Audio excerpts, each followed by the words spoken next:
The twist in this book that we're going to be talking about today. What? Hi everyone, my name is Carrie. Is my microphone? Alright, hi. I am here as promised with a video I wish I wasn't making. Also, it is now officially the season of I need to turn off the air conditioner when I'm making my videos, and I'm gonna get toasty, so if you see me start to sweat, don't say anything. Thank you. So today we are going to be talking about one specific book. If you had told me so many things, if you had talked to me in 2019, wouldn't believe you. But if you had talked to my past self, saying that I would be making a video complaining, critiquing, being immensely confused by a Shay Earnshaw book, I would question you. I would be like, two truths and a lie. That one might be the lie. Guys. So before we dive into A Wilderness of Stars, which I read on my Kindle, but just for visual sake, little bit of background. Shay Earnshaw wrote 2 young adult novels, standalone fantasies that I really enjoyed. I think looking back, maybe I just, the reason people like her writing, the word that I see so often in reviews, both positive and negative, is atmospheric. She picks up on these little details that when she writes them, suddenly it just really brings whatever world she's trying to create, brings that to life. I just want to put that out there that like she can write. I have loved her work. If you aren't new to this channel, you know that I've recommended both The Wicked Deep and Winterwood in various videos. I feel like this is maybe why I was so shocked by A Wilderness of Stars. So, like I said, The Wicked Deep and Winterwood, I enjoyed them both. They weren't like my absolute favorite books, but I thought that for standalone fantasies, I thought they did really well. And again, that atmospheric writing really drew me in. Recently, she came out with her first adult fantasy called A History of Wild Places. This one, I got what she was trying to do. I thought that she attempted something interesting, and all of her books, this is now clear having read 4 of her books, she loves a twist. She tries to set it up that she leads you towards thinking that it's gonna be twisted one way and then she twists it the other. For someone who like often reads thrillers, it's a little predictable, but for someone who is, you know, reading a young adult fantasy and isn't expecting it, it could be fun. People feel both ways about the way that she always throws in a twist. The twist in this book that we're gonna be talking about today, what I didn't see it coming, and I didn't like it. So I'm gonna really quickly tell you what it's about without spoilers, and then I will tell you when we are entering spoiler territory, and I'm literally just gonna go through the book and tell you the plot so that someone else can read what I have read, because here we go. In my words, what the plot is, it is a dystopian, not dystopian, but definitely like a post-apocalyptic society. We learn that our main girl who we follow, whose name is Vega. Can I ever escape the name Vega? No. Their last name, it's Vega. Oh no. So I was like traumatized from the first page. But anyway, Vega has been raised just living with her mother in this valley, and for whatever reason she's not allowed to leave. She has been raised with the knowledge that the outside world is not safe. You can absolutely never leave unless something happens. Vega and her mother are astronomers, so that something that happens is of course a movement of the stars that signifies it's time for them to leave the valley. Within the very first chapter, that event occurs in the sky, and all we know is that we need to find someone called the architect who is going to show us to the ocean before these 2 stars that are now on the horizon, before they move out of the night sky, which will happen in about maybe a month, maybe a couple weeks. So we got to get going now. Also within the first chapter, Vega's mother passes away from consumption, and we learn that consumption is a disease that has like ravished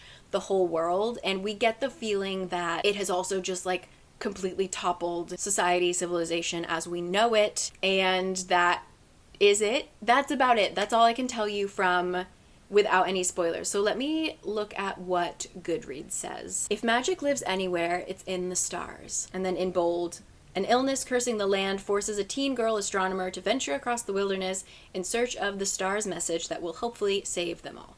Really quickly, just off the top of my head, things that bothered me about this that is not spoilery. Repetition. Oh my God. Every chapter we had to hear about the tattoo. It wasn't giving us more information. It was just like, by the way, a girl has a tattoo on her neck.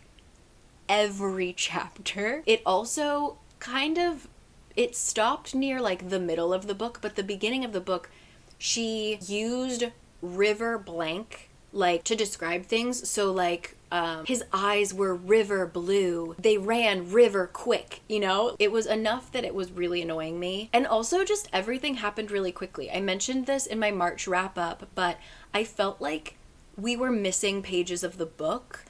She has been criticized for her kind of insta love in previous books, but this really felt like there was no emotion exchanged between the characters, and then all of a sudden we're just supposed to like feel a connection. It was bizarre. So we're gonna go into it, but just overall it felt like a first draft or maybe a second draft. And she mentioned in her acknowledgments, let me actually read that. Thank you to my husband who talked me through the elements of this story with me when I was drafting it over the course of a single month, the fastest I've ever written a novel.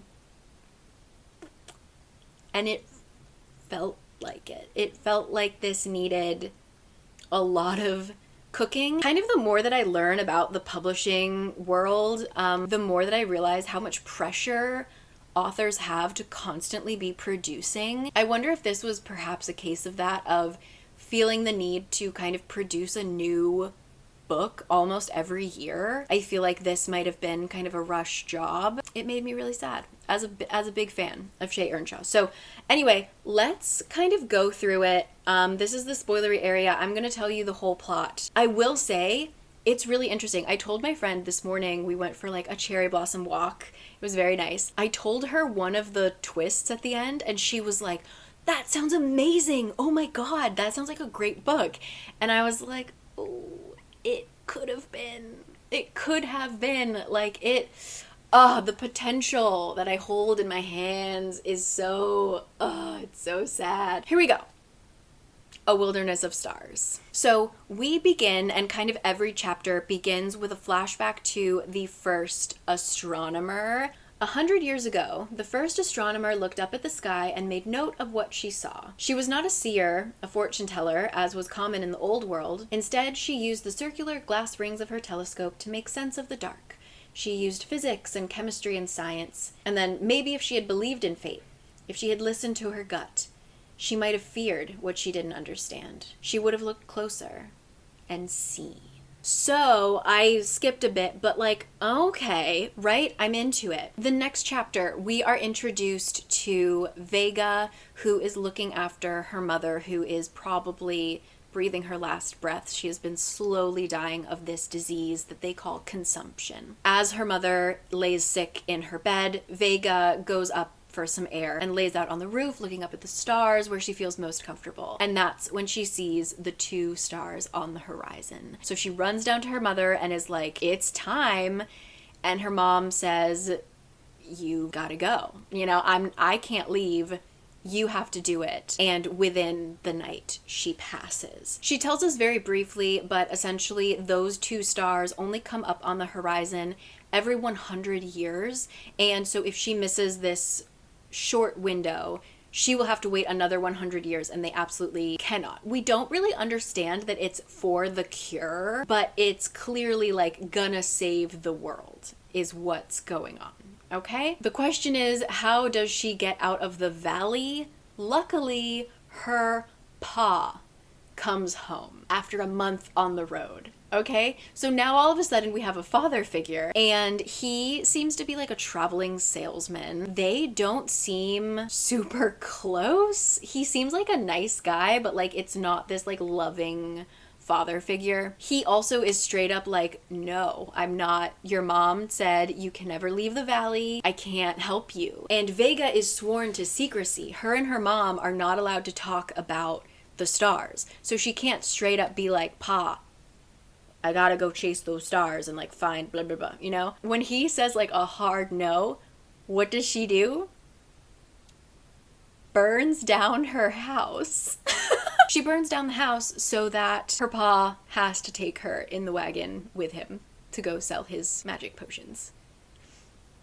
Okay, so off we go into the villages. Once we get to some of the villages, we learn that consumption is spreading all over and like has been spreading. There are so many just abandoned towns. Complete families are just dying overnight. Whatever her pa is selling is like healing, painkiller, potion.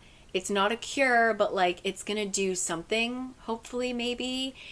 You get the feeling that like he's sort of like a snake oil salesman, and I'm pretty sure he calls himself that, but he still seems like he's kind of a nice guy. Like he gives some of it away for free, you know, to people who really need it, but you're still just like confused by the world.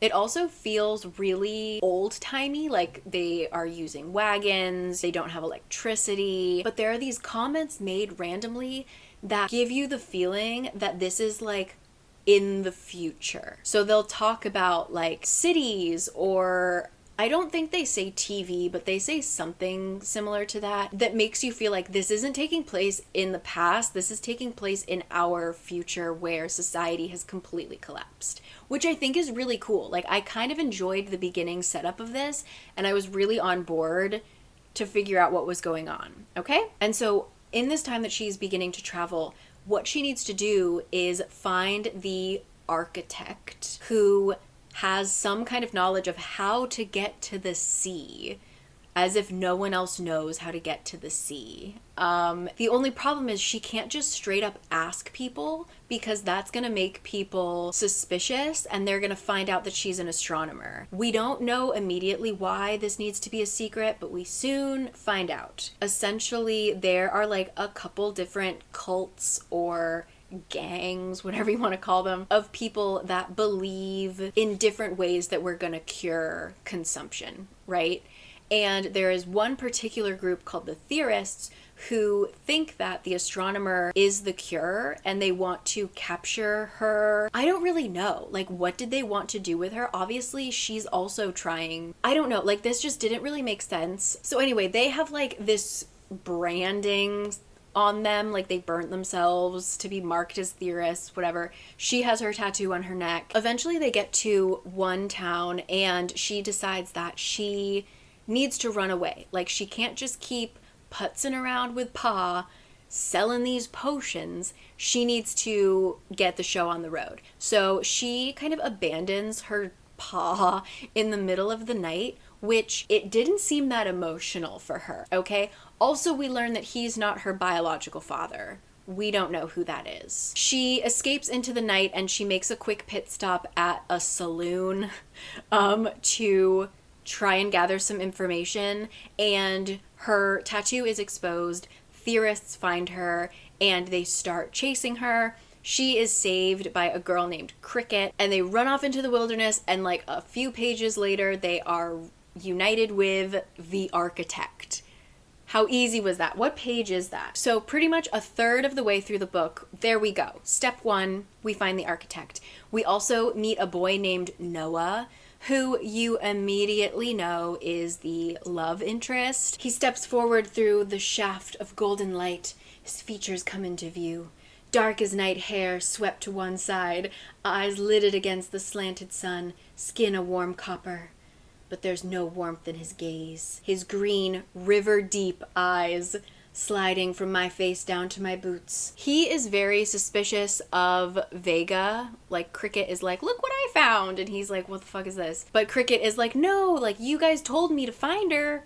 I found her. And Vega's like, why did you need to find me? Like, what are you talking about? Cricket has also been on the lookout for the astronomer. So everybody is basically just trying to get to Vega first, and Cricket, I guess, seems nice, so maybe it's okay. Another weird thing that we find out is the potions that her pa was selling, it's actually literally just watered down aspirin mixed with water.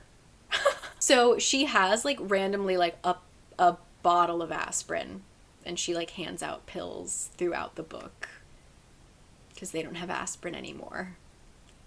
I don't know. So anyway, once Noah looks at her and gets her heart all like pitter patter, he is like, okay, she checks out. She looks like the astronomer. Let's take her to the architect. Then she just gets brought into this camp or barn or whatever, meets the architect. Within a few seconds of speaking to the architect, the theorists who were chasing her and Cricket catch up to them and kill everybody. Everyone, probably 50 children and this architect. And it really didn't seem that emotional. Cricket and Noah help Vega escape, so they are the only 3 survivors of this attack. But Cricket is angry for a little bit that her like found family has been killed. Noah, we soon learn, was like practically raised by the architect, like he is the architect's apprentice. He also doesn't seem that shaken by this. No one seems to care that there was like a mass killing. And so now that like everyone has died, we've abandoned Pa, who we never see again. The architect and all of the kids are dead. We have to keep running because the theorists are still chasing us. So Vega, Cricket, and Noah run into the wilderness. They end up running through the desert. Cricket seems to be sick. We think that she also has consumption, so Vega just keeps giving her lots of aspirin. And that's a detail that's in the plot a lot. And we get like a couple, like a very few conversations between Noah and Vega, but it seems like the attraction, it's not even attraction. Like, I don't know how to describe how it's written. It's almost like you know that they're supposed to fall in love, but you don't actually see it on the page. They talk to each other. We learn that because the architect was killed, Noah becomes the architect. So he is the last architect and she is the last astronomer, and so they are like destined to meet. His entire life revolves around protecting her and getting her to the sea and saving the world. It doesn't feel like love. It feels like this guy is obsessed with the fate of like the only meaning in his life is to take care of her. It really doesn't feel romantic. It just kind of feels like duty and like a teenager thinking that that duty equals love. And same with Vega, like she really likes his eyes. She likes that he says that he will burn down the world for her. But like that's it. Like they don't actually have any chemistry and they don't interact that much, to be honest. And then just a couple pages later, we have a betrayal that doesn't seem like that big of a betrayal. We get to some kind of lake or something and they decide to have a bath. So Noah strips down and we see that he is also covered in tattoos. They don't actually mean anything. He literally just had a friend who liked to tattoo him and so he's covered. But the thing that sets Vega off is he has the burn marking of a theorist. And so she goes into this whole thing of like, how can I ever trust you? I've been betrayed. And it seems like such a huge deal, but like he says that he's not one of them anymore and he abandoned them, and like all of his actions thus far have been to help her and to burn down the world for her. And you can't get rid of like a branded, like a burnt scar. What's he supposed to do? Chop off his arm? Like, I don't know. So that is really weird. She acts like this boy that she is so deeply in love with just betrayed her, but like they have had no chemistry for the past 60 pages that we have seen them together, and it was the weirdest setup. Turns out he was a theorist because his father was a theorist, and so He was kind of born into it. And eventually his best friend gets killed because they were trying to leave this cult. And once that happened, he was like, no, I'm like the anti-theorist. I am the architect here to protect you. We're gonna save the world. Cricket does nothing. Cricket is just around and is sick. They don't communicate. They never talk. It's bizarre. Like, I don't want you to read this book, but like if you did, that's the only way to get it. Like it was the weirdest thing. But then after that whole like, this is the worst betrayal of my entire life, 3 pages later, she basically is like, we are fated lovers. He's familiar in ways I can't explain. And I know I will follow him to the sea, to the edge of everything. I will follow him anywhere.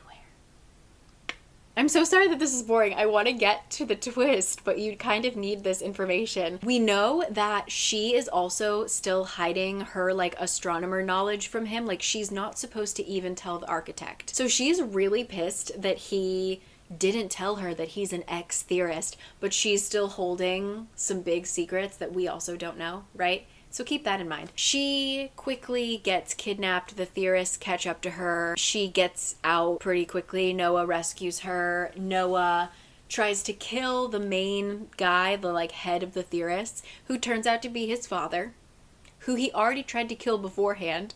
So he like stabbed his father a couple years ago. Now he stabbed his father a bunch of times again. So we're like, maybe this time it worked. His father's unkillable. His father lives through like multiple stabbings, just so you know. And then they finally make it to the sea. Cricket has pieced out, by the way. She is like, go on without me, bye. Not an emotional goodbye. Like, we don't give a shit. Just like we don't give a shit about Pa, right? We are at 90%. We have made it to the sea, okay? After pretty much nothing happens. She gets like, she's just being chased the whole time, and we don't really make any emotional connections, but allegedly she is like star-crossed, fated in love with Noah, even though it really doesn't feel like it, okay? When we get to the sea, what she needs to do is find the ship. Ship is not there. Okay? Ruh-roh. The only place they think the ship could be is off on this island that is like swimming distance, but like neither of them swim. So they're about to start swimming when the fucking theorists and the dad that can't die show up on the beach behind them. The father, who is named Holt grabs Noah and is like, I'll kill him unless you, Vega, go to the ship.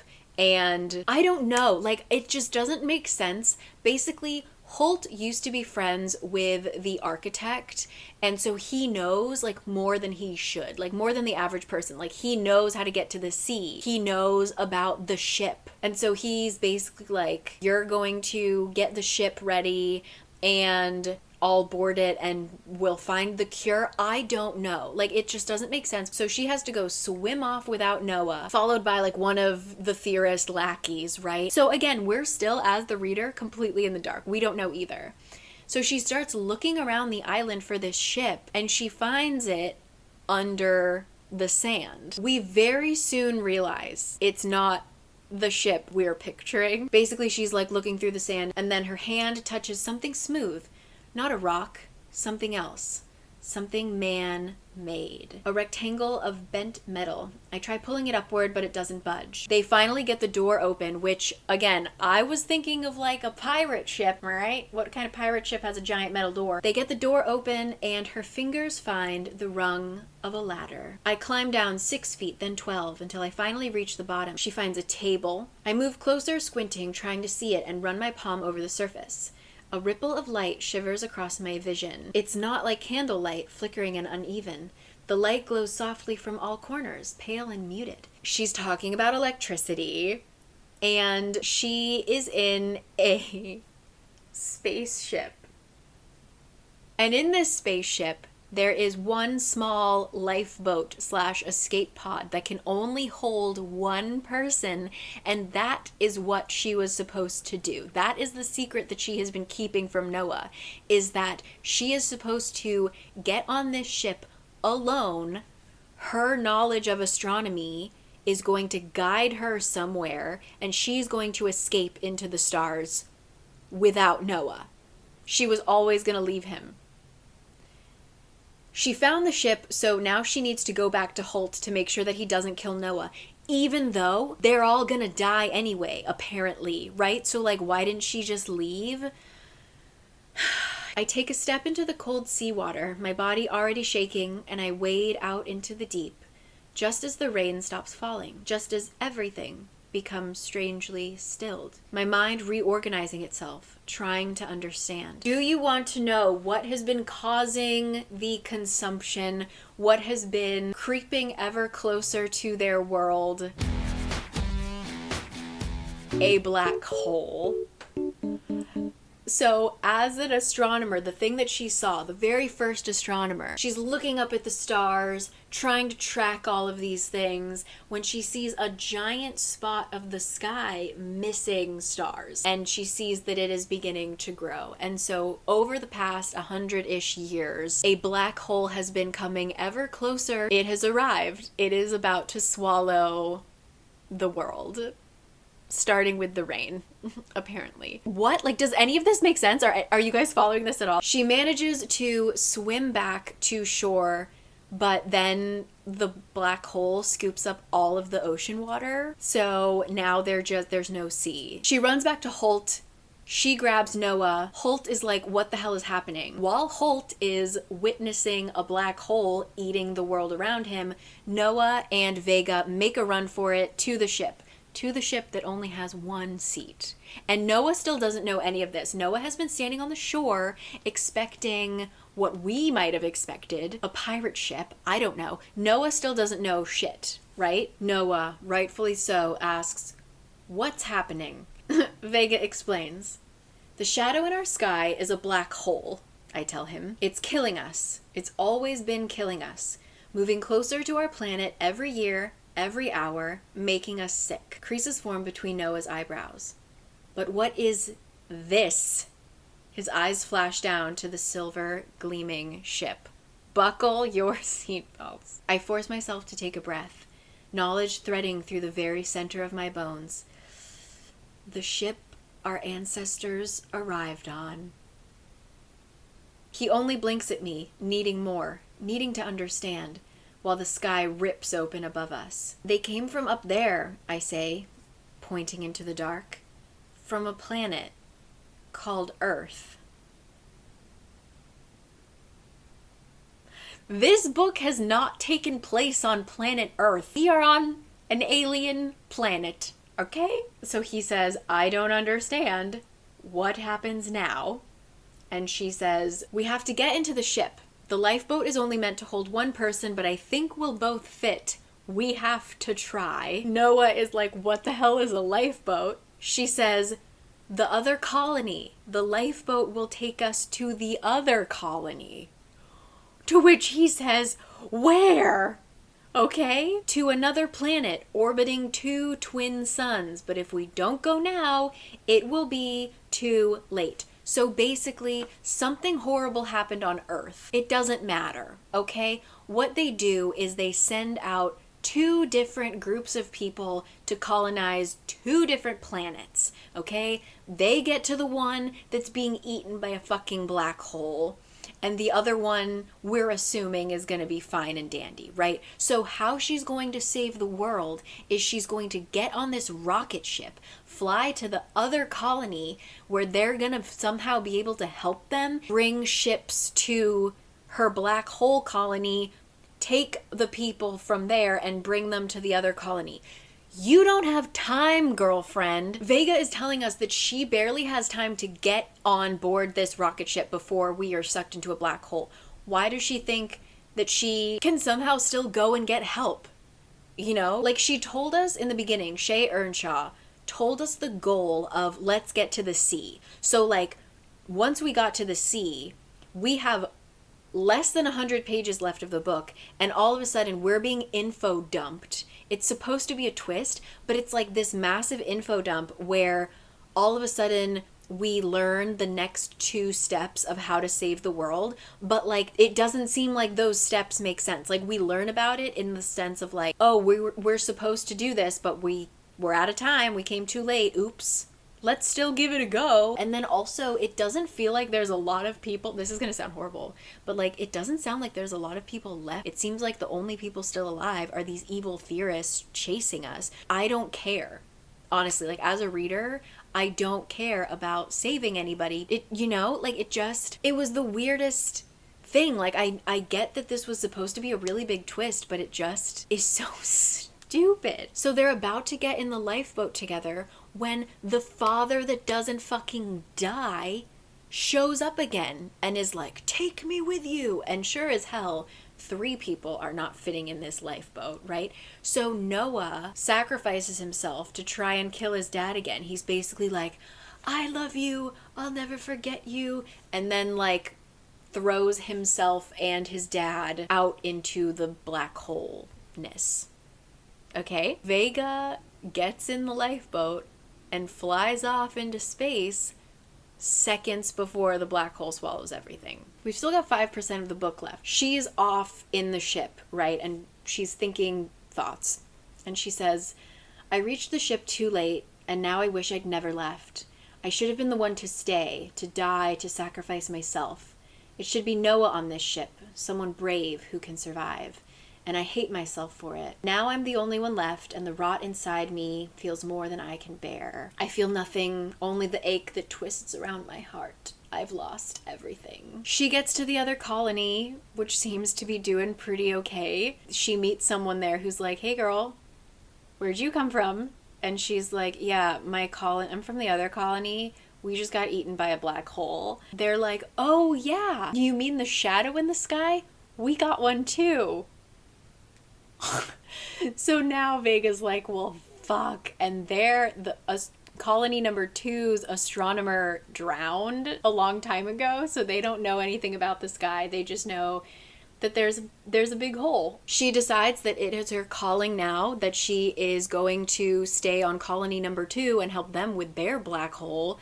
So she goes to the old astronomer who has drowned's house, looks at his notes, and he also has notes about black holes, and she reads something that makes her think that she can time travel. It's unclear, but she's basically like, oh, hey, if we fly back to my planet, if we somehow get through the black hole, fly back to my planet, they might have survived, and I might be able to go get my boy back, hoping that his dad hadn't killed him, right?